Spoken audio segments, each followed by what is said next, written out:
আসসালামু আলাইকুম রহমতুল্লাহি ওবারকাত।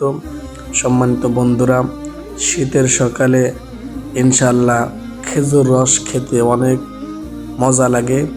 সেই জন্য ইনশাল্লাহ আজকে আমি নিজে উদ্যোগ নিয়ে এরকম খেজুর গাছের খেজুর রস সংগ্রহ করার জন্য গাছে উঠতেছি।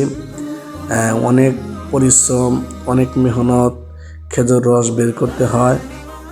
যেরকম আপনারা দেখতেছেন আমি গাছে উঠতেছি।